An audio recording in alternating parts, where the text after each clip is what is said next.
আসসালামু আলাইকুম। আজকে আপনাদেরকে রিভিউ করতে যাচ্ছি কক্সবাজারের সুগন্ধাময়ের একটা হোটেল, যেটার নাম হচ্ছে আপনার সোহাগ গেস্ট হাউস। এই সোহাগ গেস্ট হাউসের একটা 3 বেডরুম আজকে আমি আপনাদেরকে রিভিউ করব। এখানে আপনারা 4 জন থাকতে পারবেন। এমনিতে স্বাভাবিকভাবে 3 জন থাকা যায়। সো আমরা যদি ওভারঅল এই রুমটাকে যদি রিভিউ করি, আমরা যদি দেখি এখানে আপনার যেটা দেখতে পাচ্ছেন সেটা হচ্ছে রুমের ঢোকার যে ডোর।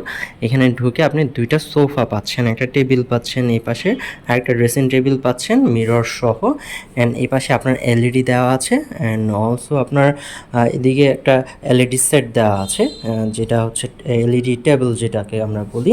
এই পাশে আপনার 2টা আপনার খাট দেওয়া আছে, একটা হচ্ছে মাস্টার বেড যেখানে আপনারা 2জন থাকতে পারবেন, বেবি সহ 3জন থাকতে পারবেন। এই পাশে আরেকটা সিঙ্গেল খাট দেওয়া আছে। অ্যান্ড অলসো এখানে একটা অ্যাটাচ ওয়াশরুম আছে, যেটা হচ্ছে আপনার হাই কমোড। যদি দেখেন খুবই নিট অ্যান্ড ক্লিন। এই পাশে যদি আমরা দেখি, এই পাশে একটা আপনার ব্যালকনি দেওয়া আছে, এখানে আপনারা কাপড় চোপড় শুকাতে পারবেন। সো যারা কক্সবাজার আসতে চাচ্ছেন, বাজেটের মধ্যে সুগন্ধাময় একটা হোটেল চাচ্ছেন, তাদের জন্য এটা একটা বেস্ট অপশান। এখানে আপনার পার্কিং ফ্যাসিলিটিস আছে, আপনার লিফট আছে, অলসো আপনার জেনারেটর আছে, পাশে অনেকগুলো রেস্টুরেন্ট আছে, খাওয়া দাওয়া আপনারা এখানে করতে পারবেন। বেস্ট পার্ট, এখান থেকে যে কোনো সময় আপনারা বিচে যেতে পারছেন। অ্যান্ড রিজার্ভেশনের জন্য নাম্বার দেওয়া আছে, ওই নাম্বারে ফোন করে আপনারা আপনাদের রিজার্ভেশন কমপ্লিট করতে পারেন। Thank you so much.